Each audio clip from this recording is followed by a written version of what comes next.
దేవుని వాక్యం తెచ్చిన బిడ్డలందరూ కూడా ఆదికాండము 31వ అధ్యాయాన్ని మీరు తెరచి ఉంచండి. అందులో ఉన్నటువంటి కొన్ని సంగతులను మనము ధ్యానం చేసుకుందాం. మా నాన్నగారు ఒక స్టోరీ ఎప్పుడు చెప్తా ఉండేవారు. ఆయన విలేజ్లో పనిచేస్తూ ఉండేవాడు. నాన్నగారు ఇలాంటి చర్చి డాడీకి లేదు, నేను ఎప్పుడు కూడా చూడలేదు. ఆయన ఒక గ్రామం నుంచి ఇంకో గ్రామానికి, నేను చెప్తాను, స్ట్రీట్ ప్రీచర్ నాన్నగారు. ఒక బజార్లో నిలబడి యేసు ప్రభు దేవుడు అని చెప్పి ఇంకొక విలేజ్కి వెళ్ళేవారు. అక్కడ ఎవరైనా అన్నం పెడితే తినేవాడు, లేకపోతే సైకిల్ మీద నన్ను కూడా ఎక్కించుకొని ఇంకో గ్రామాన్ని తీసుకెళ్తూ ఉండేవాడు. నాన్న థియాలజీ చేశాడు రామాయపట్నంలో, కానీ డాడీకి ఎందుకో మరి దేవుడు ఒక మంచి సంఘాన్ని ఆయన ఇవ్వలేదు. మరి నాన్న ఒక సువార్తికుడిగానే ఉన్నాడు కనుక ఇలా బజార్లో నిలబడి ఏసే దేవుడు అని చెప్పేవాళ్ళు. కానీ డాడీని మరి ఎవరు అడ్డగించినట్టుగా నేను ఎప్పుడు చూడలేదు. ఆయన మంచి చక్కగా మాట్లాడేవాడు, కన్విన్స్ చేసేవాడు, ఇతరులను చక్కగా మాట్లాడి వాళ్ళకి లోబడేటట్టుగా వాళ్ళు చేసేవాడు. నాన్నగారు ఒక విషయాన్ని రాత్రిపూట ఎక్కడైనా మీటింగ్ అయినప్పుడు చెప్తా ఉండేవారు. ఒకసారి ఒక సేవకుడు వచ్చాడు. ఒక సేవకుడు వస్తే ఆ గ్రామంలో మరి భార్య వెళ్ళి వాక్యం విని ఇంటికి వచ్చేసింది. 3 రోజులు ఆ సేవకుడు ఆ గ్రామంలో మీటింగ్స్ పెట్టాడు. 3 days రివైవల్ మీటింగ్స్ పెట్టాడు. కనుక మొదటి రోజు భార్య వెళ్ళింది. భార్య వెళ్ళి దేవుని వాక్యం విని ఆయన చెప్పిన మొదటి విషయము, 2వ విషయము, 3వ విషయము, 4వ విషయము ఇలాగ ఆమె జ్ఞాపకం పెట్టుకొని ఇంటికి వచ్చింది. భర్త నిద్రపోయాడు.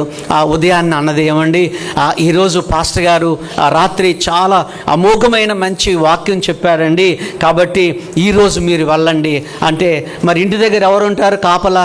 నేను ఉంటాను ఇంటి దగ్గర, మీరు వెళ్ళండి అని ఆమె భర్తను మందిరానికి పంపించింది.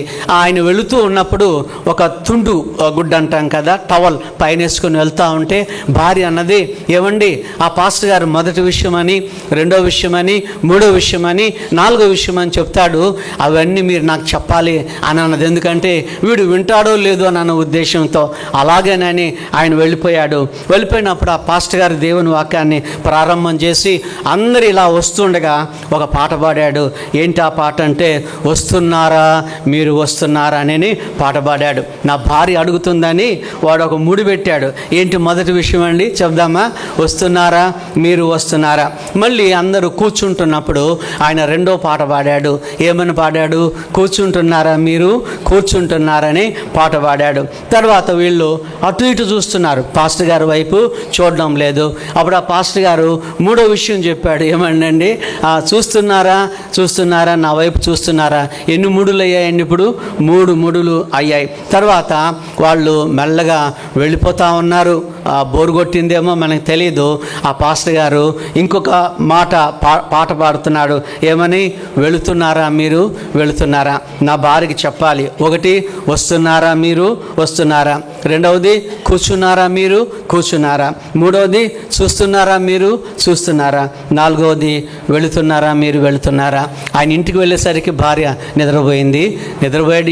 వీడికి మాత్రం అవన్నీ మనసులో మెదులుతూ ఉన్నాయి. ఆ 4 మాటలు మనసులో మెదులుతూ ఉన్నాయి. ఈలోగా దొంగలు వాళ్ళ ఇంటికి వచ్చారు. వాళ్ళ ఇంటికి వచ్చి మరి చూస్తూ ఉన్నారు. కన్నంలో నుండి చూస్తున్నారు. వీళ్ళు నిద్రపోయారా లేదా అని చూస్తూ ఎందుకైనా మంచిదని అక్కడ కూర్చున్నారు. కూర్చున్నప్పుడు వీడికి మొదటి పాయింట్ జ్ఞాపకం వచ్చింది. ఏంటది? కూర్చున్నారా మీరు కూర్చున్నారా. దొంగలు కొంచెం జడ్జిపోయారు. వీడికి ఎలా తెలిసింది మనం కూర్చున్నామని. ఇప్పుడు మళ్ళీ వాడికి 2వ విషయం జ్ఞాపకం వచ్చింది. అదేంటంటే, చూస్తున్నారా మీరు చూస్తున్నారా. అలాగనే మీరు ఇక్కడ కూర్చోవడము వాళ్ళు పాటగా విన్నారు, రావడము వాళ్ళు పాటగా విన్నారు, చూడడం కూడా వాళ్ళు పాటగా విన్నారు. వాళ్ళు భయపడి వెళ్ళిపోతూ ఉంటే వీడు పాట పాడుతున్నాడు. ఏంటంటే, వెళుతున్నారా మీరు వెళుతున్నారా అని పాట పాడాడు. చూడండి, దేవుని మందిరానికి వెళ్ళి దేవుని వాక్యం వినడం ద్వారా ఎంత ఆశీర్వాదము కలిగిందో మీరు చూడండి. లేకపోతే ఆ దొంగలు వాళ్ళ ఇంట్లో జొరబడి ఉండేవారు. ఈరోజు నేను మీకు చెప్పాలనుకున్న విషయము, ఎక్కడ కూర్చుంటున్నారు. ఈరోజు మన అంశం, ఎక్కడ కూర్చున్నాం మనం. నాకు తెలుసు కొంతమంది ఇప్పుడు ఇక్కడ నా ఎడమవైపున ఎప్పుడు ఒకే స్థలంలో నాగమణి కూర్చుంటుంది. ఆ వెనక స్థలంలో ఎవరు కూర్చుంటారో నాకు తెలుసు. ఈ ముందు ప్లేస్లో ఎవరు కూర్చుంటారో నాకు తెలుసు. వారు రాకపోతే కూడా నాకు తెలుస్తుంది ఫలానా వాళ్ళు రాలేదు అనే విషయం నాకు తెలుస్తుంది. కానీ బైబిల్లో కొంతమంది కూర్చున్నట్టుగా బైబిల్ గ్రంథంలో మనం చూస్తూ ఉన్నాం. చూడండి, మనం దేవుని వాక్యంలో గమనించినట్లయితే 3-4 విషయాలు మొదటి కీర్తనలో వ్రాయబడి ఉన్నాయి. ఒకటి నడవక, రెండవది నిలువక, మూడవది కూర్చుండక. ఎక్కడ నడవద్దు? దుష్టుల ఆలోచన చొప్పున నడవద్దు. ఎక్కడ నిలవద్దు? పాపుల మార్గములో నిలవద్దు అంటున్నాడు దేవుడు. ఎక్కడ కూర్చోవద్దు అంటున్నాడంటే అపహాసకులు కూర్చున్న చోట మీరు కూర్చోవద్దు. మరి ఏం చేయాలి? చేయకూడని 3 విషయాలు చెప్పాడు ఆ కీర్తనాకారుడు. నడవద్దు, రెండవది నిలవద్దు, మూడవది కూర్చోవద్దు. ఏం చేయాలి? యెహోవా ధర్మశాస్త్రం నందు ఆనందించాలి, దివారాత్రములు ఆనందించాలని ఆయన చెప్తా ఉన్నాడు. నేను బైబిల్ గ్రంథంలో నుండి కొన్ని మాటలు నేను మీకు చెప్పాలని ఆశపడుతున్నాను. దేవుని మందిరంలో మౌనంగా కూర్చోవడం కూడా ఒక గొప్ప ఆశీర్వాదమే. చిన్నపిల్లలు మన దగ్గర ఉంటే మెసులుతూ ఉంటారు, పురుగులు మెసిలినట్టుగా మెసులుతూ ఉంటారు. అమ్మ మీద వాలిపోతారు, తొడల మీద పడుకుంటారు. పిల్లలు అలా చేస్తారు. పెద్దవాళ్ళు కూడా కొన్నిసార్లు ఒక 40 నిమిషాలు ఒకవేళ సమయం దాటింది అనుకోండి, వాళ్ళు కూడా మెసులుతూనే ఉంటారు. కానీ దేవుని మందిరంలో మౌనంగా కూర్చోవడము అది గొప్ప ఆశీర్వాదం. మొదటి విషయాన్ని మనం చూద్దాం. కూర్చున్న వాళ్ళ మొదటి విషయాన్ని మనం బైబిల్ గ్రంథంలో నుండి చూద్దాం. మీ దగ్గర దేవుని వాక్యము ఉన్నట్లయితే ఆదికాండాన్ని మీరు తెరచి ఉంచండి.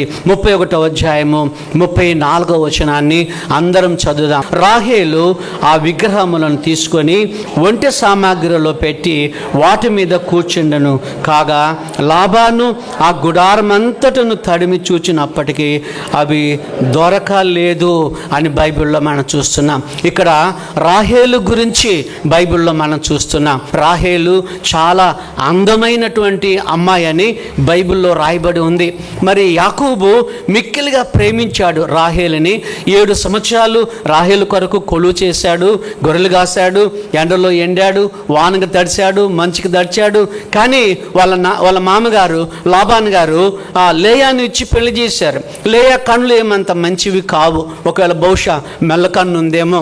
మామని అడిగాడు, అయ్యా ఎందుకు నాకు లేయానిచ్చి పెళ్లి చేసావు అని అంటే, మొదటి అమ్మాయికి పెళ్లి కాకుండా రెండో అమ్మాయికి ఎలా పెళ్లి చేయాలని లాబాను తప్పించుకున్నాడు. కానీ రాహేలు కోసమని మరి 7 సంవత్సరాలు ఆయన పనిచేశాడు. టోటల్గా ఎన్నేండ్లండి? 14. చెప్దాం, ఎన్నేండ్లు? 14 సంవత్సరాలు భార్య కొరకు ఎదురు చూసి వాళ్ళు ఎవరన్నా ఇక్కడ ఉన్నారండి? లేదు. 2 సంవత్సరాలకే ముఖమూతిపోద్ది. రాహేలు కోసమని 14 ఏండ్లు ఆయన కొలువు చేశాడు. ఎంత ప్రేమించి ఉండొచ్చో మీరు చూడండి. కానీ లాబాను ప్రార్థన చేసుకోవడము రాహేలు చూసింది, అలాగనే లేయా కూడా చూసింది. యాకోబు దేవుని వాక్యము చెప్పడాన్ని రాహేలుకు తెలుసు.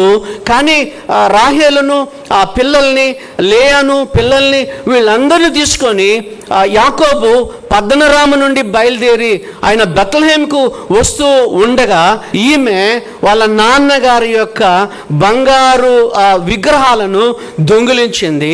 గమనించారా? దొంగిలించి ఆమె ఒంటి మీద కూర్చొని ఆ ఒంటి కింద భాగంలో ఆ విగ్రహాలు పెట్టింది. ఆ లాబాను పరిగెత్తుకుంటూ వచ్చాడు. మా ఇంట్లో బొమ్మలు కనబడడం లేదు, విగ్రహాలు కనబడడం లేదని అంటే, అప్పుడు వెతుక్కోండి ఎవరి దగ్గర ఉందో అని అంటే, లాబాను ఏం చేశాడు? అన్ని గుడారాలు వెతికాడు. కానీ రాహేల్ దగ్గర వచ్చినప్పుడు, నాన్నగారు ఏం అనుకోవద్దు, నేను లేవలేను, ఎందుకంటే నేను కడగాగా ఉన్నానని చెప్తే ఆ నాన్న నిజమని నమ్మాడు. కానీ ఆమె కూర్చున్న స్థలంలోనే ఏమున్నాయండి? విగ్రహాలు ఉన్నాయి. అప్పుడు యాకోబు తెలీదు, ఆ విషయం తెలియదు. యాకోబు ఒక మాట అన్నాడు. చూడండి, ఈ మాట నేను ఎందుకు చెప్తున్నాను మీతో అంటే, మీ నాలుకకు శక్తి ఉంది. చెప్దామా? ఏముందండి? శక్తి ఉంది. అమ్మ నాలుకకు శక్తి ఉంది, నాన్న నాలుకకు శక్తి ఉంది, భర్త నాలుకకు శక్తి ఉంది. యాకోబు ఏమన్నాడంటే, మా అమ్మగారు లాబాను ఎవరి దగ్గర అయితే ఆ విగ్రహాలు ఉంటాయో 31వ అధ్యాయంలో ఉంది. ఆదికాండము 31వ అధ్యాయము 32వ వచనంలో, ఎవని యొద్ద నీ దేవత విగ్రహాలు కనపడునో వారు బ్రతకకూడదు. గమనించారా? ఎంత బరువైన మాట యాకోబు చెప్తా ఉన్నాడు. వాళ్ళు చచ్చిపోవాల్సిందే. గమనించండి, వారు మరణానికి పాత్రులు. కానీ ప్రియమైన భార్య క్రింద ఆ బొమ్మలు ఉన్నాయని యాకోబుకు తెలియకుండానే ఆ మాట చెప్పాడు. ఒక రహస్యాన్ని మనం తెలుసుకోవాలి. ఒక విషయాన్ని బేతనియ చర్చిలో ఉన్న బిడ్డలందరూ తెలుసుకోవాలి. ఆ విగ్రహాలు ఎవరి దగ్గరైతే ఉన్నాయో వాళ్ళు తప్పనిసరిగా చావాలన్నారు కదా. ఆ ప్రయాణంలో రాహేలు ప్రయాణం చేస్తూ బెత్లెహేముకు రాకపూర్వమే బెనోనికి జన్మనిస్తూ ఆమె చనిపోయింది. గమనించారా? భర్త నాలుకకు శక్తి ఉంది. ఆమె బెత్లెహేము వరకు కూడా రాలేదు. ప్రభు జన్మించే స్థలానికి కూడా ఆమె రాలేదు. గమనించారా? మనం మాట్లాడేటప్పుడు కూడాను జాగ్రత్తగా మాట్లాడాలని దేవుడు కోరుకుంటూ ఉన్నాడు. నేను చెప్పవలసిన విషయం ఏంటంటే, మొదటి విషయము రాహేలు విగ్రహాల మీద కూర్చుంది. ఎక్కడ కూర్చుందండి? విగ్రహాల మీద. మీరు ఎక్కడ కూర్చున్నారు? బేతనియలో కూర్చున్నారు. హల్లెలూయా చెప్దామా? హల్లెలూయా. మంచిదే ప్రియమైన బిడ్డలారా.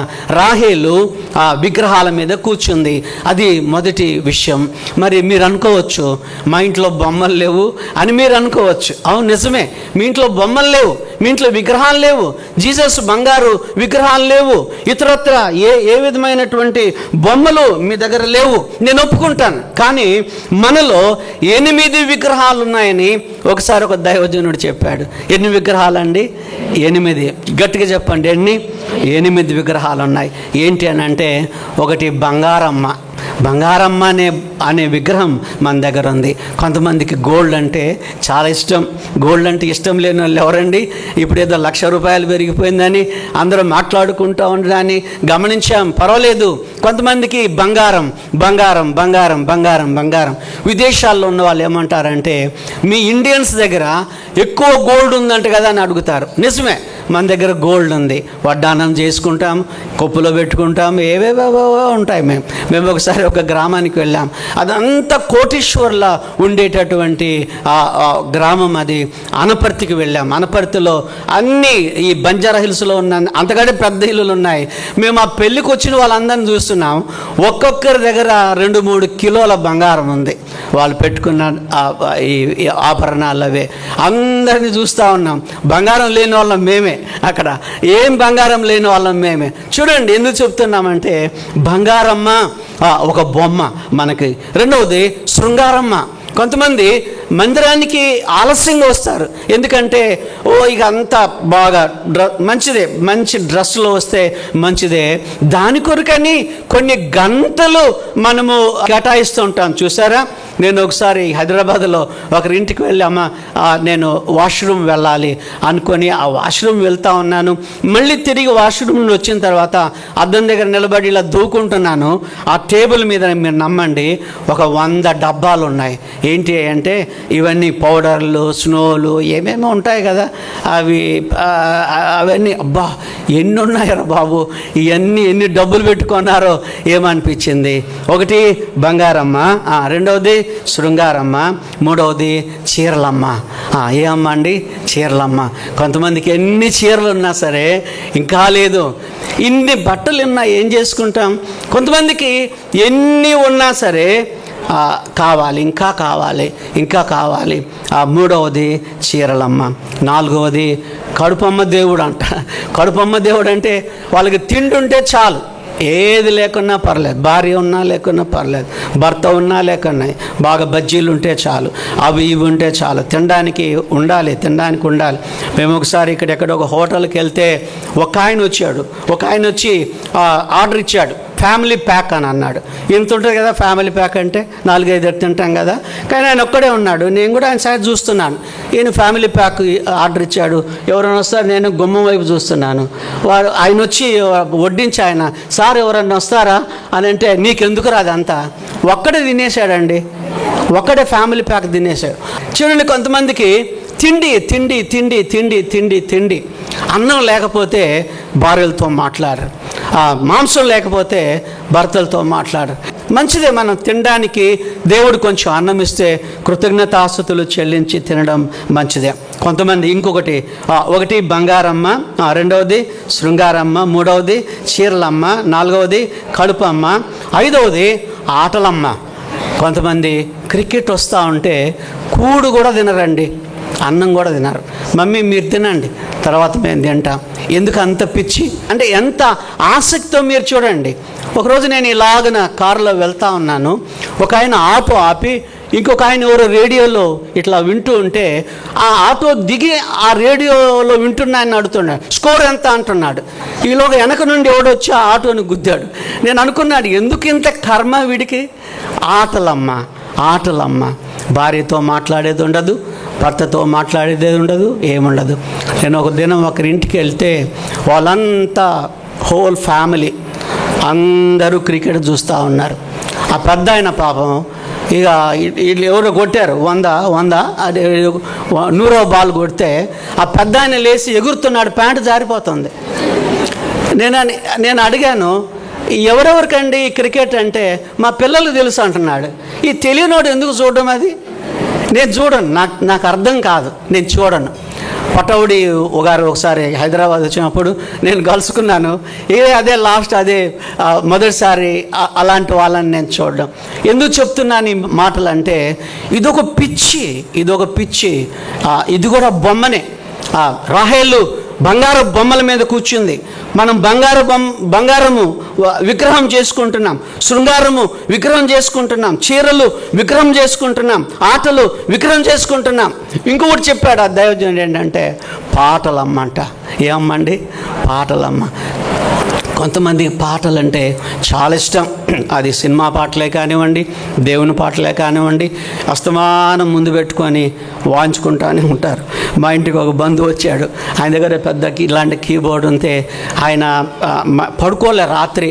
నేను పాపం ఎందుకో 2 గంటలకు బాత్రూమ్ పోదామని లేస్తే ఈ ప్లే చేసుకుంటానే ఉన్నాడు. ఎవరికో ఫోన్, సుందరం పొద్దున్న 5 గంటలకు తబలా తీసుకొని రా, మళ్ళీ ఇంకొకరికి ఎవరికో డ్రమ్స్ పట్టుకోరా. నువ్వు ఎప్పుడు వండుకుంటావురా బాబు, ఎప్పుడు వండుకొని రెస్ట్ తీసుకుంటావు? చూడండి, కొంతమందికి ఇదిగో ఈ పాటలమ్మ, ఇంకొకరికేమో ధూమపానమ్మ. ధూమపానం అంటే మనకు తెలుసు కదా, స్మోక్ చేయడం అంటే చాలా పిచ్చి. ఇంకొకరికేమో డబ్బు ఒక జబ్బు కదండి. డబ్బు డబ్బు డబ్బు డబ్బు చెప్దాం ఏంటండి? డబ్బు ఒక విగ్రహం. దేవునికి బదులుగా ఒక కుర్చీ మీద అవన్నీ పెట్టుకొని ఆ నోట్లన్నీ పెట్టుకొని ఆరాధించే వాళ్ళని మనం గమనిస్తూ ఉంటాం. రాహేలు ఎక్కడ కూర్చుందండి? విగ్రహముల మీద కూర్చుంది. నంబర్ 1. రెండవ విషయాన్ని చూద్దాం. అపోస్తుల కార్యముల గ్రంథము 20వ అధ్యాయము 9వ వచనాన్ని అందరం సామూహికంగా చదువుదాం. అప్పుడు ఐతుకు అను ఒక యవనస్తుడు కిటికీలో కూర్చుండి గాఢ నిద్రపోయి సౌలు చాలాసేపు ప్రసంగించుచుండగా నిద్ర భారం వలన జోగి 3వ అంతస్తు నుండి కింద పడి చనిపోయిన వాడై ఎత్తబడెను. ఏం పేరండి? ఏం పేరు? ఐతుకు. ఇంగ్లీష్లో ఏమన్నారు? యూటికస్ అని అన్నారు. ఈయన యూటికస్ యవనస్తుడు ఆ గుడిలో పౌలు గారు దేవుని వాక్యం చెప్తా ఉంటే పాపం ఇలాంటి లైట్లు వాళ్ళకి లేవు. బైబిల్లో ఏముంది 20వ అధ్యాయంలో అంటే ఎవరి లైట్ వాళ్ళు తెచ్చుకున్నారట. అనేక దీపాలు ఉన్నాయని బైబిల్లో రాయబడి ఉంది. ఇలాంటివి లేవు, అందరూ దీపాలు తెచ్చుకున్నారు. ఈ యూటికస్ అనేవాడు కూడాను, ఐతుకు అనేవాడు కూడాను ఒక లైట్ తెచ్చుకున్నాడు. సరే, విస్తరించి పౌలు గారు మాట్లాడుతున్నప్పుడు వాళ్ళు ఏమన్నారంటే, అన్న మీరు బాగా చెప్తున్నారు, మేము ఇంటికి వెళ్ళి అన్నం తిని మళ్ళీ వస్తాము, మీరు చెప్పండి అని అందరూ కోరిక మేరకు పౌలు గారు ఆయన కూడా భోజనం చేసి అర్ధరాత్రి వరకు దేవుని వాక్యాన్ని చెప్తా ఉంటే వీడు ఎక్కడ కూర్చొని దేవుని వాక్యం వింటున్నాడు? చెప్పండి, ఎక్కడ కూర్చున్నాడు? కిటికీలో కూర్చున్నాడు. ఒకటి విగ్రహాలపై కూర్చుంది రాహేలు, రెండవది కిటికీలో కూర్చున్నాడు. ఎవరండి? ఐతుకొనేవాడు. ఎందుకో కిటికీలో కూర్చున్నాడు అని మనం ఒకవేళ చూస్తే ఆనుకోవచ్చు. నంబర్ 1, ఎడ్వర్డ్ విలియమ్స్ గారు 2-3 విషయాలు చెప్పారు. ఆనుకోవచ్చు, కిటికీలో కూర్చుంటే ఈ వెనక ఏదైనా మెత్తగా ఉంటే ఆనుకో. రెండవది, కిటికీలో ఎందుకు కూర్చున్నాడంటే గాలి కోసమని. మరి ఆ దినాలలో మనకిలాగా ఫ్యాన్స్ లేవు కదా, గాలి కొరకని. మూడవది, ఒకవేళ బోరు కొడితే, ఈ పౌలు గారు చెప్పే విషయాలు సుదీర్ఘంగా ఉండి బోరు కొడితే అటు చూడొచ్చు, ఇటు కూడా చూడొచ్చు కదండి. నేను బైబిల్ కాలేజీలో ఉన్నప్పుడు ఇలాగనే కిటికీలో కూర్చొని చదువుకుంటా ఉన్నాను. మా బావగారు శామ్యుల్ గారు అటుగా వెళ్తూ ఉన్నాడు. ఆ పక్క రోడ్డు ఉంది, రోడ్డుగా వెళ్తుంటే నేను పైనుండి మా బావగారిని చూసి బావగారు అని పిలిచాను. ఎరా ఏం చేస్తున్నావు అంటే, చదువుకుంటున్నానంటే, అది మంచి ప్లేస్ కాదురా, దిగు అని అన్నాడు. ఎందుకు మంచి ప్లేస్ కాదు? చదువు మీద ఏమన్నా ఆసక్తి ఉంటుందా? అటు వెళ్ళే వాళ్ళని చూడొచ్చు, ఇటు లోపల ఉండే వాళ్ళని చూడొచ్చు. ఒకసారి గాంధీ గారు సౌత్ ఆఫ్రికాలో చదువుకునే రోజులలో ఆయన ఫ్రెండ్స్ చాలామంది దేవుని మందిరానికి రమ్మని బలవంతం చేస్తే గాంధీ గారు వెళ్ళారు. మొదటిసారి గుడికి వెళ్ళాడు గాంధీ గారు ఆఫ్రికాలో. అదే అందరు పాటలు పాడారు, చాలా బాగుంది అనుకున్నారు. ఒక గౌన్ వేసుకున్న పాస్టర్ గారు వచ్చారు, తెల్లని బట్టలు వేసుకొని, ఇది కూడా చాలా బాగుంది అనుకున్నారు. ఇక ఇది ఆ కార్యక్రమం, ఈ కార్యక్రమం అయిన తర్వాత మరి పాస్టర్ గారు దేవుని వాక్యం చెప్తా ఉన్నారు. దేవుని వాక్యం చెప్తుంటే ఆయన కొంచెం ఎక్కువ టైం తీసుకున్నాడేమో, గాంధీ గారు నిద్రపోయారు. ఏం పోయారండి? నిద్రపోయారు. పాపం ఫీల్ అయ్యాడు, అంటే అపరాధ భావము ఆయనలో ఏర్పడింది. అయ్యో రాక గుడికి వచ్చాను, నేను నిద్రపోయానని. ఇటు ఎడమవైపున ఒకరిని చూస్తే వాడు నిద్ర కొట్టేశాడు. అప్పుడే పోనీ ఇటు గుడి వైపున వాడు కూడా నిద్రపోతున్నాడు. పర్వాలేదు, నాకు తోడు దొరికారు. మళ్ళీ ఎప్పుడు గాంధీ గారు దేవుని మందిరంలో అడుగు పెట్టలేదట. ప్రియమైన దేవుని బిడ్డలారా, నీ నిద్ర లాస్కు కారణమవుతుంది. నువ్వు దేవుని మందిరంలో నిద్రపోతున్నావంటే, నేను ఒక ఆర్టికల్ రాశాను, ఎందుకు దేవుని మందిరంలో నిద్రపోతాం. ఒకటి, భయము లేక. నంబర్ 1 చెప్దామండి. ఏంటండి? భయం ఉంటే నువ్వు నిద్రపోలేవు. దేవుని మాటలు ఇవి అనుకుంటే నువ్వు నిద్రపోలేవు. రెండవది, వినడానికి ఇష్టము లేక. రెండవది. మూడవది ఏంటంటే బలహీనత. నీలో నువ్వు దేవుని మందిరానికి వచ్చినప్పుడు ఆ ఇల్లు ఈ ఇల్లు విజిటింగ్లు అవి పెట్టుకొని బజారుకి వెళ్ళి కొనుక్కొని ఇవన్నీ చేసి వచ్చేసరికి నీకు బలహీనత ఏర్పడుతుంది. నాలుగవది ఏంటంటే పనుల భారము మీలో ఉన్నందువలన దేవుని మందిరానికి ఇంటి నుండి నేరుగా దేవుని మందిరానికి రావడానికి వీలు కాక, మరి ఇంకోటి ఏంటంటే ఆమోస్ గ్రంథంలో ఉన్నట్లు సిద్ధపడి రండి అని బైబిల్లో ఉంది. ఆ సిద్ధపాటు అనేది లేక దేవుని మందిరంలో మనం గురకబెడతా ఉంటాం. దేవుని మందిరానికి వచ్చినప్పుడు ఒకవేళ నిద్ర వస్తే, నేను చెప్తాను, బాత్రూమ్ వెళ్ళండి, ముఖం కడుక్కొని రండి అని చెప్తాను నిర్భయంగా. ఎందుకంటే దేవుని మందిరంలో కూర్చొని మనందరం కూడా నిద్రపోతాం. పౌలు గారికి ఏమో ఆత్మల భారము, యూటికస్ గారికి ఏమో ఐతుకేమో నిద్రాభారం ఉంది. అక్కడి నుంచి కింద పడ్డాడు. పౌలు గారు వెళ్ళి ఆ 3వ అంతస్తు నుండి కిందకి వెళ్ళి ఆ యూటికస్ కొరకు ప్రార్థన చేసి బ్రతికించినట్టుగా బైబిల్ గ్రంథంలో మనం చూస్తున్నాం. దేవుని కొందనాలు. 2 విషయాలు మనం గమనించాం. ఒకటి, విగ్రహాలపై కూర్చున్నాం రాహేలు.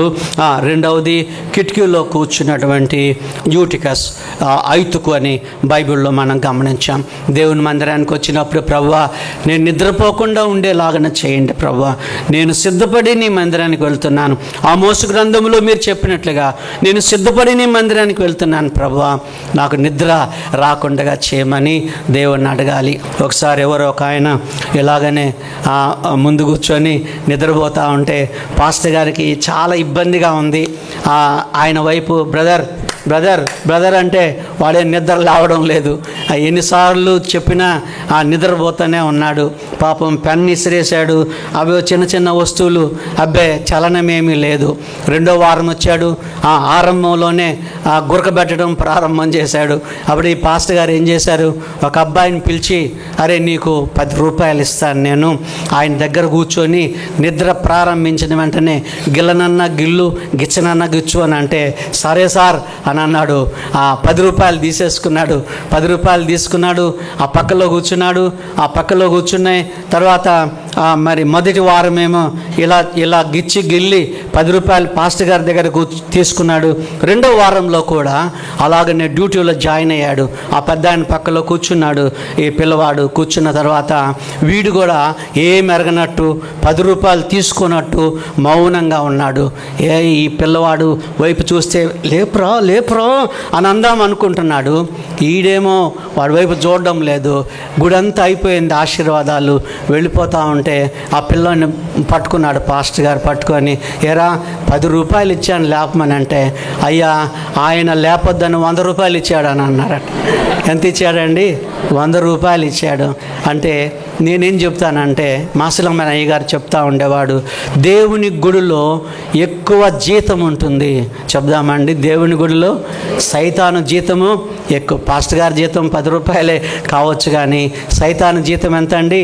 ఇంకొక 90 రూపాయలు దానికి యాడ్ అవుతూ ఉన్నాయి. సరే, దేవుడి కొందనాలు. 3వ విషయాన్ని చూద్దాం. అపోస్తుల కార్యముల గ్రంథము 3వ అధ్యాయంలో మీరు చూడండి. పుట్టినది మొదలుకొని కుంటివాడైన ఒక మనుష్యుడు మూసుకొని పోబడుచు ఉండెను.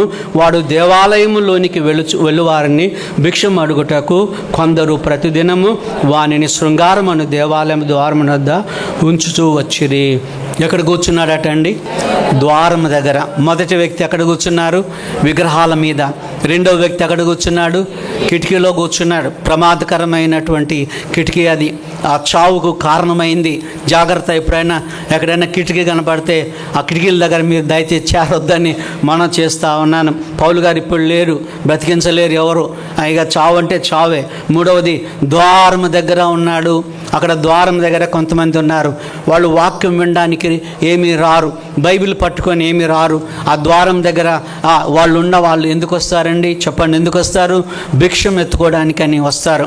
ఏదైనా మనం ఇస్తామేమోనని వాళ్ళు వస్తారు. ఇక్కడ చూడండి, 6-7 రకాలైనటువంటి మనుషులు దేవుని మందిరంలోనికి వెళ్తున్నట్టుగా నేను గమనించి నా బైబిల్ గ్రంథంలో నేను రాసుకున్నాను. ఒకటి, ప్రార్థన చేయడానికని వెళుతూ ఉన్నారు. ప్రార్థన చేయడానికి ఎవరు వెళ్తున్నారు? యోహాను, పేతురేమో లొడలొడలో మాట్లాడేవాడు, యోహానేమో సైలెంట్గా ఉండేవాడు. కనుక ఇద్దరు కలిసి ఎక్కడికి వెళ్తున్నారు? దేవాలయంలోనికి ప్రార్థన చేసుకోవడానికి 3 గంటల టైంలో వెళ్తున్నారు. 3 గంటలకు మీరు ఏం చేస్తారు? ఎండాకాలంలో గుర్రబెట్టి నిద్రపోతూ ఉంటారు కదా.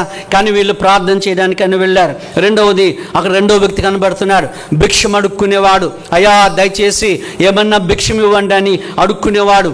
రెండవ రకమైనటువంటి వాడు. ప్రతి దేవాలయం దగ్గర ప్రార్థన చేయడానికి వెళ్ళే వాళ్ళు ఉంటారు. ప్రతి దేవాలయం దగ్గర భిక్షం ఎత్తుకోవడానికి అని వచ్చే వాళ్ళు ఉంటారు. అయ్యా మాకు ఆపరేషన్స్ ఉన్నాయి, మాకు కాలు తీసేస్తున్నారు, లేకపోతే రబ్బరు కాలు పెట్టుకోవాలి, రబ్బరు చేతులు పెట్టుకోవాలి, అది ఇది అని చెప్పి వచ్చేవాళ్ళు చాలామంది మనకు కనబడుతున్నారు. 3వది, ఆ భిక్షగాని మోసుకొని పోయే వాళ్ళు ఉన్నారని ఈ 3వ అధ్యాయంలో మనం చూస్తూ ఉన్నాం. వాళ్ళు మోసుకొని వెళ్తున్నారు, ప్రతి దినము మోసుకొని వెళ్తున్నారు. ఎందుకంటే కమిషన్ ఉంది వాళ్ళకి. వాడికి వచ్చిన డబ్బులో మోసుకొని పోయే వాళ్ళకి కూడా వాళ్ళు డబ్బులు ఇవ్వవలసి ఉంది. ఒకటి, ప్రార్థన చేయడానికి వెళ్ళేవాళ్ళు. రెండవది, భిక్షమెత్తుకోవడానికి వెళ్ళేవాళ్ళు. 3వది, మోసుకొని పోయేవాళ్ళు. 4వది, మా దగ్గర వెండి బంగారములు లేవు, కానీ మాకు కలిగింది నీకు ఇస్తున్నామని అన్నారు. ఏం కలిగి ఉన్నారండి పేతురు, యోహానులు? యేసు నామములో వాళ్ళు కలిగి ఉన్నారు. వాళ్ళు చేయూతనిచ్చారు, చేయబెట్టారు, వాళ్ళని లేపినట్టుగా బైబిల్ గ్రంథంలో చూస్తున్నాం. 5వ విషయము, ఆ తర్వాత 3వ అధ్యాయము 10వ వచనంలో, ఇదే గ్రంథము 3వ అధ్యాయం 10వ వచనంలో, అందరూ ఆ కుంటివాడిని చూచి, వాడు దేవాలయంకి వెళ్ళడం చూచి, వాడు దేవుని స్తుతించడం చూచి, గణపరచడం చూసి విస్మయం పొందినట్లుగా బైబిల్లో మనం చూస్తున్నాం. ద్వారం దగ్గర కూర్చున్నాడు. వీడికి యేసు ప్రభు అవసరం లేదు. వీడికి కావాల్సింది భిక్షము, వీనికి కావాల్సింది డబ్బులు, వీనికి కావాల్సింది వస్త్రాలు, వీనికి కావాల్సింది దానమో ధర్మమో కావాలి. జీసస్ వద్దనే వద్దు. ఒకసారి మదర్ తెరెసమ్మ గారు ఇక్కడ ఒక పెద్ద హోటల్కి వచ్చింది. ఆమె బ్రతుకున్నటువంటి రోజులలో ఎమ్మెల్యేలు, ఎంపీలు ఆమెకు ఒక పెద్ద, అంటే సుమారు ఒక 20-30 సంవత్సరాల కిందటి సంగతి నేను చెప్తున్నాను. ఆమెకు పెద్ద మంచి లంచ్ ఏర్పాటు చేశారు. అమ్మగారు వచ్చారు, ఆమెకు సన్మానాలు అవి ఇవి జరిగాయి. అవన్నీ ఆమెకు ఇష్టం లేదు, కానీ పాపం కూర్చుంది. తర్వాత ఆమెను అడిగారు, ఆ ఎమ్మెల్యేలు, ఎంపీలు అడిగారు. ఏమని అడిగారు అంటే, అమ్మ నీ కొరకు మంచి భోజనం మేము ఏర్పాటు చేశాం, మా అందరితో కలిసి మీరు భోంచేయాలని మదర్ తెరెసమ్మ గారిని అడిగితే ఆమె అన్నదట, బయట చాలామంది భిక్షాటకులు ఉన్నారు, 100 మంది నేను వచ్చానని బయట ఉన్నారు, చాలామంది ఉన్నారు, ఈ భోజనం అంతా మీరు తినకుండా ఎవరికి పెట్టమన్నది? అమ్మ భిక్షగాళ్ళకి పెట్టమన్నది. వాళ్ళకి మనసు ఒప్పుద్దా? ఎంత ఖరీదైన భోజనం, అందులో ఒక 5 స్టార్ హోటల్లో భోజనం. ఆ తల్లి చెప్పినట్టుగానే వాళ్ళు చేశారు. చూడండి, ఈ తల్లి వెళ్ళినందువలన వాళ్ళకు భోజనం, పేతురు యోహాను వెళ్ళినందువలన యేసు నామము వారికి అనుగ్రహించబడింది. దేవుడికి వందనాలు చెల్లిస్తున్నాం. యేసు నామం అతి మధుర నామం, అన్ని నామములకు పైన యేసు నామం అతి మధుర నామం. ఆ మధురమైన నామాన్ని ఆ కుంటివానికి ఇచ్చినప్పుడు వాడు స్వస్థత పొంది లోనికి వెళ్ళి దేవుణ్ణి మహింపరుస్తూ గంతులు వేసినట్లుగా బైబిల్లో మనం చూస్తున్నాం. ఇంకొక మాట చెప్పి నేను వాక్యాన్ని ముగిస్తానండి. 4వ విషయాన్ని చూద్దాం. బైబిల్ గ్రంథంలో నుండి లూకా సువార్త 10వ అధ్యాయము 39వ వచనాన్ని అందరము గట్టిగా గంభీరంగా చదువుదాం. అక్కడ ఒక అమ్మ గురించి రాయబడి ఉంది. రాహేలు విగ్రహాల మీద కూర్చుంది. యూటికస్ అనేవాడు ఆ కిటికీలో కూర్చున్నట్టుగా బైబిల్ గ్రంథంలో మనం చూసాం. కుంటివాడు దేవాలయపు ద్వారం దగ్గర, శృంగారమను ఆ యెరూషలేం దేవాలయం దగ్గర కూర్చొని భిక్షాటన చేసుకుంటున్నాడు. కానీ వానికి డబ్బుకు బదులుగా యేసుప్రభుల వారు దొరికాడు. 10వ అధ్యాయము 39వ వచనం చూడండి. ఆమెకు మరియా అను సహోదరి ఉండెను. ఈమె యేసు పాదముల యొద్ద కూర్చోండి ఆయన బోధ వినుచుండెను. ఒకసారి ఒక అమ్మాయిని ఈ వచనం చదవమన్నాను. అమ్మాయి ఏం చదివిందంటే, ఆమెకు మరియా అను సహోదరి ఉండెను, ఈమె యేసు పాదముల యొద్ద కూర్చోండి ఆయన బాధను వినుచుండెను అని చదివింది. ఆయన బాధ మన బాధ, మన బాధ కదండి. ఆయన బోధ మన బాధ. చూడండి, ఇక్కడ మనం చూస్తున్నాం. ఎక్కడ కూర్చుందటండి ఈ అమ్మ? పాదముల దగ్గర. ఇక్కడున్న మీ అందరిని ఒక ప్రశ్న అడుగుతాను. మరియమ్మ పెద్దదా, మార్తమ్మ పెద్దదా? మార్తమ్మ పెద్ద. Very good. కొంతమంది మరియమ్మ పెద్ద అంటారు. ఎందుకంటే మార్త చాలా మాటలు మాట్లాడింది. ఇంట్లో పెద్దక్క ఉందనుకోండి, ఓ చిన్న అమ్మాయి ఉంది, చిన్న అమ్మాయి మాట్లాడుదా, పెద్దక్క మాట్లాడుద్దా? పెద్దక్క లొడలొడ మాట్లాడతారు. యేసు ప్రభుతో ఎక్కువ మాటలు మాట్లాడింది ఎవరంటే మార్తనే. చెప్దాం, ఎవరండి? మార్తనే. ప్రభుని ఆహ్వానించింది కూడా మార్తనే. ప్రభువారా, ప్రభువా నీకుంటే బాగుండేది అని చెప్పింది కూడా మార్తనే. పాపం మరియా మాత్రం చాలా సైలెంట్. ఒకవేళ మార్త చెప్పిందేమో, నువ్వు మాట్లాడితే నోరు పగలు కొడతాను అన్నదేమో. పాపం ఏం బైబిల్ పట్టుకొని ఎక్కడ కూర్చుందండి? చిన్నోళ్ళు పాపం ఎప్పుడు మౌనంగానే ఉంటారండి. పెద్దవాళ్ళే కొంచెం గడుసుగా ఉంటారు. ఆ గడుస్తునాన్ని బట్టి మనం తెలుసుకోవచ్చు వీళ్ళు పెద్ద. సరే, ఇక్కడ మనం పాదముల దగ్గర కూర్చున్నట్టుగా బైబిల్లో మనం చూస్తున్నాం. యేసయ్య పాదాలంటే శ్రేష్టమైన ప్లేస్, అది శ్రేష్టమైన స్థలంలో ఆ అమ్మ కూర్చుంది. మరి మరియ మంచిదా, మార్తమ్మ మంచిదా అని చాలామంది ఒక డిబేట్ పెడతారు కదండి.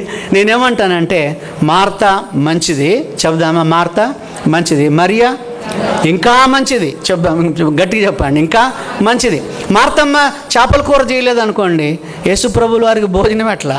మార్తమ్మ బట్టలు ఉతకలేదనుకోండి, యేసుప్రభు వారికి మరి విశ్రాంతి ఎలా? మార్తమ్మ అన్నం వండలేదనుకోండి, నేను ఒక్కడిని వచ్చి ఇక్కడ స్క్వేర్లో ఉండి పిఎస్ సిస్టమ్ దగ్గర ఉండి ఇక్కడ జూడ్సి అవి ఒక్కడనే చేసుకోగలుగుతానా? లేదు. అందరూ సహాయం చేయబట్టి ఈ పనులన్నీ కూడా జరిగాయి. మార్తమ్మ పని మంచిదే. ఎందుకంటే ఆమె భోజనాలు తయారు చేయడము, ప్రభును మెప్పించడం, ఏమేం కూరగాయలు ప్రభు తింటాడు, ఏ మాంసం ప్రభు తింటాడు, ఇవన్నీ పాపం లెక్క పెట్టుకుంది, ఇంటికి ఆహ్వానించుకుంది. ఒక అతిథి ఇంటికి వచ్చినప్పుడు మంచి చెడ్డలు చూసుకోవాలి కదా. కానీ ప్రభు దగ్గరికి వెళ్ళి, ప్రభువా ఈమెంది అస్తమానం నీ పాదాల దగ్గరే కూర్చొని ఉంది, వచ్చి నాకు సహాయం చేయొచ్చు కదా, నీకు చింత లేదానని ప్రభువుని నిలదీసి అడిగితే ప్రభు ఏమన్నాడు? మార్తా మార్తా, నువ్వు లోక సంబంధమైన వాటి మీద ఆసక్తి కలిగి ఉన్న మరియా ఉత్తమమైన దాన్ని ఎన్నిక చేసుకుంది, నా పాదాల దగ్గర కూర్చుంది. మరియా 3 సార్లు దేవుని పాదాల దగ్గర కూర్చుంది. ఒకటి బేతనియాకు యేసు ప్రభులు వారు వచ్చినప్పుడు మార్తమ్మేమో వంటగదిలో ఉంది, మరియమ్మ ఏమో యేసు పాదాల దగ్గర కూర్చొని మాటలు వింటా ఉంది. అంటే ఎంత దూరం? ఇప్పుడు అమ్మాయి అంత దూరంలో కూర్చుంది ఆ పాప, నేను ఇక్కడ కూర్చున్నాను, నా కాళ్ళు అటువైపు ఉన్నాయి, కొంచెం దూరమే, అంటే ఇంత దూరంలోనే కూర్చుంది. రెండవసారి మరి లాజరు చనిపోయినప్పుడు యోహాను సువార్త 11వ అధ్యాయంలో మీరు చూస్తే, మీరు గమనిస్తే, లాజరు చచ్చిపోయాడు. లాజరు చచ్చిపోయిన తర్వాత యేసు ప్రభుల వారు 4 రోజుల తర్వాత బేతనియాకు వెళ్ళాడు. మరియా ఇంట్లోనే ఉన్నది. ఆమెకు చెప్పారు, యేసు ప్రభుల వారు వచ్చారు బేతనియాకు అని చెప్తే ఆమె పరిగెత్తుకుంటా వెళ్ళి 11:32లో మీరు చూడండి, 11 యోహాను సువార్త 11:32లో ఆయన పాదముల మీద పడి, ప్రభువా నీవిక్కడ ఉండిన ఎడల నా సహోదరుడు లాజరు చావకుండును అంటుంది. చూడండి, మొదట పాదముల దగ్గర నంబర్ 1, రెండవది పాదముల మీద అలా పట్టేసుకుంది పాదాలని. ఎంత మంచి పాదాలో ఆ పాదాలు, ప్రశస్తమైన పాదాలు. అమ్మ ప్రార్థన చేసేది, మా ఇంట్లో కూడా మా బిడ్డలు, మా ఫ్యామిలీ మెంబర్స్, ప్రభువా నీ బంగారు పాదాల దగ్గరకు వచ్చామని ప్రార్థన చేసుకుంటూ ఉంటాం. ఆయన బంగారు పాదముల మీద పడి, ప్రభువా నీవు ఈ ఊళ్ళో ఉన్నట్లయితే మా బ్రదర్ చచ్చిపోయి ఉండేవాడు కాదు. ప్రభుకి ఆ మాట ఇష్టం అనిపించలేదు, అందుకే ఆయన ఏడ్చినట్టుగా బైబిల్లో ఉంది. ప్రభుని ఒక్క ఊరికి కట్టేసింది. ఈ లాజరు చచ్చిపోయినప్పుడు ఆ బేతనియాలో యేసు ప్రభు లేడా? ఆయన ఉన్నాడు, కానీ చనిపోవడం దేవుని చిత్తం అయింది. అంటే ఈమె ఏం చేస్తుంది? మరియమ్మ యేసు ప్రభుల వారిని బేతనీకే కట్టేస్తూ ఉంది. బేతనీకే మాత్రమే ఉండాలనుకుంటుంది, కానీ ఆయన సర్వాంతరయామి, అన్ని ప్రదేశాల్లో ఉండగలిగిన. 2 విషయాలు చూసాం. పాదముల దగ్గర నంబర్ 1, రెండవది పాదముల మీద పడిపోయింది ఆ బాధ ఉన్నప్పుడు. మూడవది యోహాను సువార్త 12వ అధ్యాయము 3వ వచనం చెప్పి నేను ముగిస్తాను. 12:3లో ఏముందంటే, ఆయన పాదముల దగ్గర చూడండి, అప్పుడు మరియా మిక్కిలి విలువ గల అచ్చజటామాంసి అత్తరు 1 సేరున్నర ఎత్తు తీసుకొని యేసు పాదములకు పూసి తన తల వెంట్రుకలతో ఆయన పాదములు తుడిచెను. అబ్బా, ఎంత మంచి ఆశీర్వాదం! ఆ అత్తరు తీసుకొచ్చింది, ఆ బుడ్డి పగలగొట్టి ఏం చేసింది? ప్రభు పాదాల మీద పోసింది. మనం ఎప్పుడన్నట్టు చేసామా? లేదే. అమ్మో, అత్తరంటే ఎంత ఇష్టమో, ఇక్కడ అంతా కొట్టుకోవాలి కదా, ఎక్కడో పాదాలు కొడితే ఏమొస్తుంది కదండి. అవును, ఆ పాదములు అంటే ఒక 1 year, 1 సంవత్సరము ఆదాయం అని ఒక ఆయన చెప్పాడు. 1 year ఇన్కమ్ ఆమె దాచిపెట్టి ప్రభు పాదాలకి అది పూసింది. అంతేకాదు, బట్టతో ఆయన పాదాలు తొడవలేదు, తన తల వెంట్రుకలతో పాదములు తుడిచినట్టుగా బైబిల్లో మనం చూస్తున్నాం.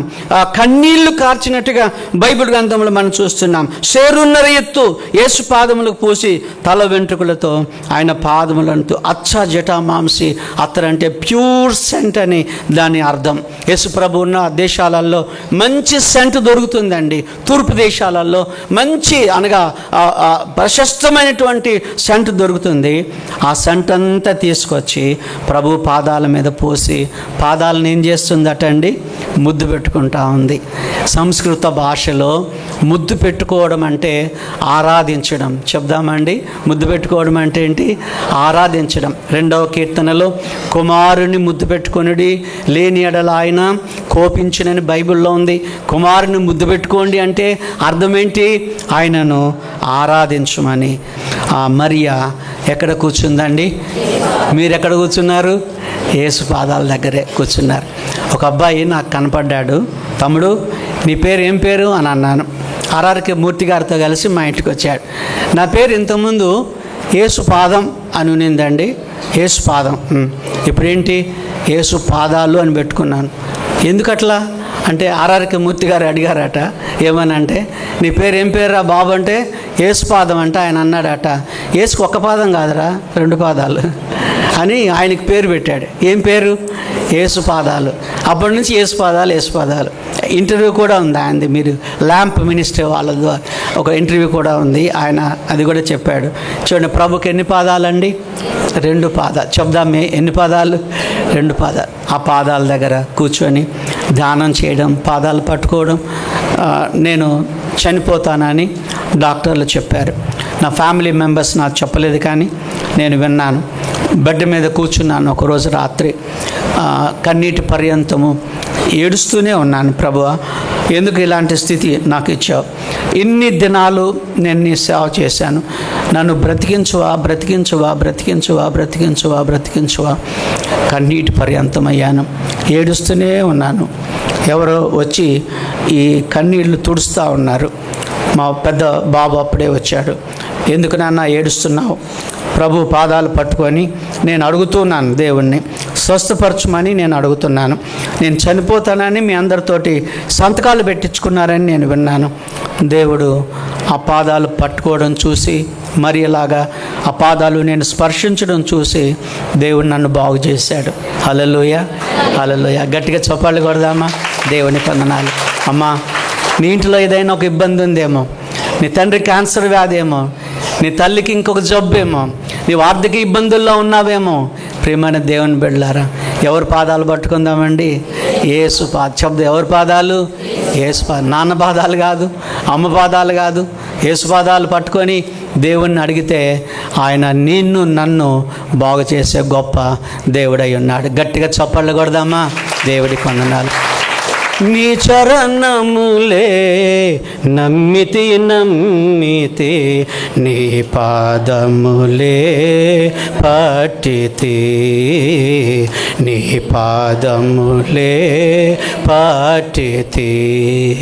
నీ చరణములే నమ్మితి నమ్మితి, నీ పాదములే పట్టితి, నీ పాదములే పట్టితి. ఎవరి పాదాలండి? యేసు పాదాలు. చెప్దాం, ఎవరి పాదాలు? ఇంటికి వెళ్ళిన తర్వాత ఆర్థిక ఇబ్బందులు ఉన్నాయా? ఎవరి పాదాలు పట్టుకుందాం? యేసు పాదాలు. అమ్మాయి పెళ్ళి కావడం లేదా? ఎవరి పాదాలు పట్టుకుందాం? యేసు పాదాలు పట్టుకుందాం. నాన్న అనారోగ్యంగా ఉన్నారా? ఎవరి పాదాలు పట్టుకుందాం? యేసు పాదాలు పట్టుకుందాం. అలాగనే నాన్న అనారోగ్యంగా ఉన్నారా? ఎవరి పాదాలు పట్టుకుందాం? నాన్న సస్పెండ్ అయిపోయాడా గవర్నమెంట్ కొలువు నుండి? ఎవరి పాదాలు పట్టుకుందామండి? యేసు పాదాలు పట్టుకుందాం. ప్రియమైన దేవుని బిడ్డలారా, ప్రభు పాదాలు పట్టుకుందాం. మిర్యాలగూడలో మేము పనిచేసే రోజులలో పాస్టమ్మ గారికి గర్భసంచి తీసేయాలని ఒక డాక్టర్ అమ్మ గారు చెప్పారు. అప్పుడు మాకు శిల్ప ఒకటే పుట్టినింది, శైలస్ బాబు పుట్టలేదు, షెల్బీ బాబు కూడా మాకు పుట్టలేదు. మేము హైదరాబాద్ పరిగెత్తుకుంటూ వచ్చాం భయంతో. అక్కడ నా సండే స్కూల్ టీచర్ విజయ చార్లెస్ అమ్మగారు అని ఉండేవాళ్ళు. సామ్యుల్ పాస్టర్ గారి ఇంటి పైన అద్దెకు ఉండేవాళ్ళు. సీఫీ, తెలుగు సీఫీ నడిపిస్తూ ఉండేవాళ్ళు. ఆంటీ దగ్గరికి వెళ్ళాం. ఆంటీ షీలకు గర్భసంచి తీసేయాలట. ఆమె ఏమన్నదంటే, డాక్టర్ల దగ్గరికి మళ్ళీ మీరు వెళ్ళొద్దు, ప్రభు పాదాలు పట్టుకుందాం అని చెప్పేసి ఆమె రోజు మా కోసం ప్రార్థన చేస్తూ ఉండేది. కొబ్బరి నూనె తీసుకొచ్చి అప్లై చేస్తూ ఉండేది. ధైర్యం చెప్పింది. ఒక నెల రోజులు మేము హైదరాబాద్లోనే ఉన్నాం. మిర్యాలగూడకు మేము వెళ్ళలేదు. మాకు తెలిసిన వాళ్ళందరికీ కూడా పాస్టమ్ గారి గురించి మేము చెప్తానే ఉన్నాం, ప్రార్థన చేయండి ప్రార్థన చేయండి. చాలామంది ప్రభు పాదాలు పట్టుకుంటూనే వచ్చారు. దేవుడికి వందనాలు చెల్లిస్తున్నాం. ఇక్కడ మాకు తెలిసిన ఒక డాక్టర్మ్మ గారు ఉంటే, ఇక్కడ జడ్జి ఖానాలో ఒక డాక్టర్మ్మ గారు ఉంటే, ఆంటీ వాళ్ళే బహుశా పాస్టమ్మని తీసుకొని వెళ్ళినట్టుగా నాకు జ్ఞాపకం ఉంది. ఆ డాక్టర్మ్మ గారు పరీక్షించి, ఎవరు చెప్పారండి మీకు గర్భసంచి తీసేయాలని? అలాంటి అనారోగ్యము ఏది లేదని అన్నారు. హల్లెలూయా.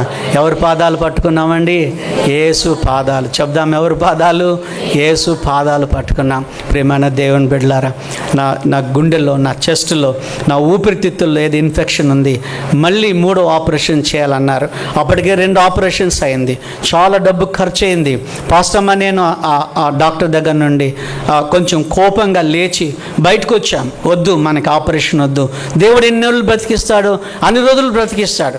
ఒక క్రిస్టియన్ డాక్టర్ దగ్గర వెళ్ళి ఆయన కూడాను నా పెట్ స్కాన్ చూసి, పాస్టర్ గారు మీరు ఊపిరితిత్తులు ఆపరేషన్ చేసుకోవాలి.